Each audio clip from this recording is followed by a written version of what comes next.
जब आप board examination लिखने के लिए जाते हो and the moment you get your question paper and you start reading it, there is a lot of possibility कि आपका जो सवाल देखने के बाद जो क्या कहते हैं जो फीलिंग होती है वो बदल जाती है। क्यों? क्योंकि कभी कभी कोई सवाल आपको बहुत ज़्यादा मोटिवेट कर जाती है, देखते कि भाई ये तो आता है, भाई ये तो बहुत ईजी है। लेकिन कभी कभी कोई सवाल देखकर आपको लगता है कि भाई ये तो हमें आता नहीं है, और उस सवाल को देखकर लगने लगता है कि भाई पेपर बहुत टफ है। फिर आगे जब आप पढ़ने लगते हो तो और ऐसे सवाल देखने के बाद आपका मोटिवेशन पूरा डाउन हो जाता है। कभी कभी ऐसे सवालों को देखने के बाद होता क्या है कि भाई जो सवाल आते हैं उनमें भी आप ब्लैंक हो जाते हो, क्योंकि अचानक से आपका कॉन्फिडेंस शैटर हो जाता है। तो आज मैं आपको ऐसे बताने वाला हूँ 3 ऐसे तरीके जिसके थ्रू आप अपने डिफिकल्ट से डिफिकल्ट पेपर को थोड़ा बहुत कम से कम इजी बना पाओगे, कि कैसे आप क्वेश्चन पेपर को मिल जाने के बाद अपने टफ पेपर को एक इजी नजरिए से देख सकते हैं। ठीक है, तो चलिए फिर शुरू करते हैं विद द नंबर 1 पॉइंट। और before going on to that, अगर आपको वीडियो अच्छी लगती है तो make sure to hit the like button, share this with subscribe to channel, और कमेंट्स में बताना कि क्या आपका कोई तरीका है जिसके थ्रू आप ऐसे हार्ड टू इजी पेपर बना सकते हैं। नंबर 1 पॉइंट है भाई, क्वेश्चन पेपर को ध्यान से समझना और रीड करना। जब आप क्वेश्चन पेपर पढ़ते हो, देखो हम कहते हैं ना भाई, first impression is the last impression. जो क्वेश्चन पेपर पढ़ते वक्त आप इंप्रेशन जनरेट करते हो क्वेश्चन पेपर का, बहुत ज्यादा इंपॉर्टेंट है।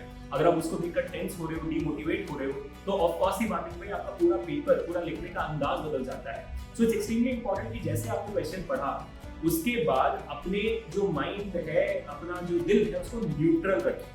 सही है तो सही है, और अगर नहीं आता है तो उस सवाल को स्किप करके नेक्स्ट क्वेश्चन की तरफ मूव करिए रीड करने के लिए। अपने मोटिवेशन को डाउन होने मत दीजिए। ये एक्सपेक्टेशन रखिए कि आगे आने वाले सवाल इससे इजी होंगे और आता होगा आपको। डिमोटिवेट हो जाओगे तो फिर आने वाले सवाल भी फिर आपको समझ नहीं आएंगे। ठीक है, बात समझ में आ रही है? तो सवाल पढ़ा जो सवाल आता है उनके सामने छोटे छोटे डॉट मारते जाइए, क्योंकि क्वेश्चन पेपर लिखना बोर्ड एग्जामिनेशन में अलाउड नहीं है। तो हम छोटे छोटे पेंसिल से डॉट मार सकते हो, ये इंडिकेट करने के लिए कि भाई साहब ये हमें आता है, और उन सवालों को छोड़ सकते हो जो आपको नहीं आता है। पूरे पेपर हो जाने के बाद फिर आप पेपर पढ़ लेने के बाद आपको दिखेगा कि भाई बहुत सारे सवालों में डॉट्स हैं, विच इंडिकेट दैट कि भाई आपको बहुत कुछ आता है और बहुत कुछ कर सकते हो आप। कुछ 2 या 3 सवाल ही होंगे जिनमें आपको नहीं आता होगा मैथ्स टू मैथ्स, क्योंकि बोर्ड एग्जामिनेशन का पेपर हमेशा इजी टू मीडियम लेवल का ही बनता है। अगर आपकी ठीक ठाक प्रिपरेशन भी हो गई है तो बहुत सारे सवाल आपको आते होंगे, ये आपको बहुत ज्यादा मोटिवेशन देगा। तो please make sure that you are doing some sort of the other thing through which you are gaining motivation while reading the question paper, because as I said guys, first impression is the last impression। अपने दिमाग में impression बिल्कुल मत बनाना कि भाई साहब board exam paper तो बहुत हार्ड है, हम क्या करेंगे, यदि जो बाकी आने वाला 3 घंटा है वही डिसाइड करेगा आपके कितने मार्क्स आने हैं। ठीक है, तो please keep that in mind. Number 2, अब सर ये जो क्वेश्चंस हमें नहीं आते हैं इसको डील कैसे करना है। अब देखो ये क्वेश्चंस कोई भी सेक्शन से हो सकते हैं। साइंस अगर मान लो section A B C D E 5 sections होते हैं आपके, 1 मार्क का भी सवाल हो सकता है, 2 का, 3 का, 4 का, 5 का, किसी भी सेक्शन का ये सवाल हो सकता है। अब बहुत सारा कंफ्यूजन ये होता है कि सर जी कौन से सेक्शन से शुरुआत करनी होती है। You can start with any section you want in board examination, just don't jumble up the sections. What I mean to say here is कि भाई अगर मान लो आपने सेक्शन डी से शुरू किया हुआ है, 5 मार्क के सवाल 3 ही होते हैं, एक सवाल आपने 5 मार्क का किया, दूसरा नहीं आता है, तो आपने क्या किया, सेक्शन बी वहां पे दूसरा किया, वो गलत होता है।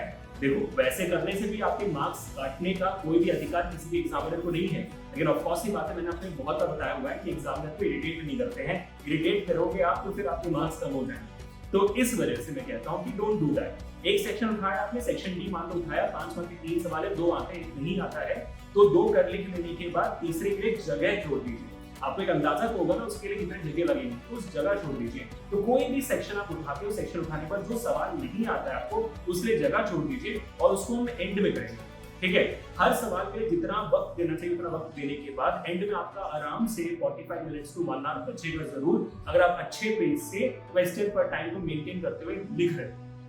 ठीक है, तो उसके बाद उस 45 मिनट्स टू 1 घंटे के बीच में आपको जो सवाल का जवाब नहीं आता है उसके ऊपर पूरा कंसंट्रेशन डालकर जवाब निकालने की कोशिश करनी है। ठीक है, लेकिन ऑफ कोर्स ये बात है, अगर कॉन्सेप्ट क्लैरिटी नहीं होगी, बेसिक्स भी नहीं आता तो सवाल नहीं कर पाओगे, but that is okay, that is how the day is going to be on that particular subject. तो अब उसके ऊपर सैड होकर कोई फायदा नहीं होगा, and that is a very important thing you need to remember. ठीक है, पेपर में कोई एक सवाल नहीं आता है, the best you can do is to write things which are related to it, or write things which are almost similar to it. लेकिन न्यूमेरिकल्स आ जाएंगे तो again no possibility that you can do there. You can max to max write down the formula, and if you know the formula you know the calculation. I hope what I am trying to say you are understanding it's extremely important कि motivation को ऊपर रखें, ठीक है। Number 3, अब ये बहुत ज्यादा इंपॉर्टेंट है और ये मैंने लाखों बच्चों को करते हुए देखा है।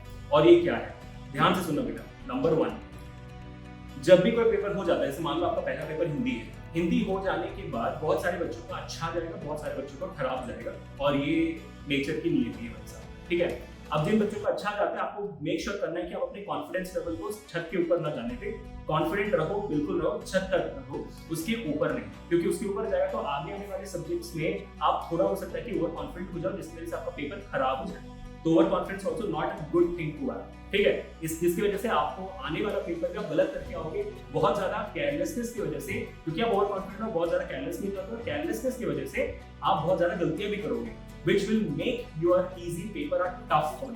It will go the other way around. अब नंबर 2, अगर आपको मार्क्स कम आते हैं तो ऑफ कोर्स ही बात है, आपको आने वाला नेक्स्ट एग्जाम ज्यादा हार्ड लगेगा, चाहे वो कितना भी इजी सब्जेक्ट हो आपके लिए, आपको हार्ड जरूर लगेगा। And that is where you need to keep your composure and calmness. आपको सांस लेना है बेटा, you have to make sure of that. आपको सांस लेना, आपको समझना है कि भाई हर पेपर ऐसा ही नहीं जाने वाला है, हर सब्जेक्ट की प्रिपरेशन अलग होती है, हर सब्जेक्ट का इंटरेस्ट जो आपका है वो अलग होता है, हर सब्जेक्ट को पढ़ने का तरीका अलग होता है, जितना आपको हर सब्जेक्ट में याद है वो सारी चीजें अलग होती हैं, तो हर पेपर सेम नहीं जाएगा, 100% sure. So don't carry any backlogs with you कि भाई मेरा पेपर तो ऐसे था, ऐसे था, वैसे था, तो आने वाला पेपर भी ऐसा हो। Don't do that, that will not help you at all to convert a hard paper to an easy paper, ठीक है। तो ये वो तरीके गाइस, 3 तरीके जो आपको कहना चाहता हूं, how to convert a simple hard paper to a very easy one, and the most of it has to work around with your motivation and calmness. So let me know how many of you guys are motivated in the comment section, and I'll see you guys in the next video. Until this, Abhishek signing off.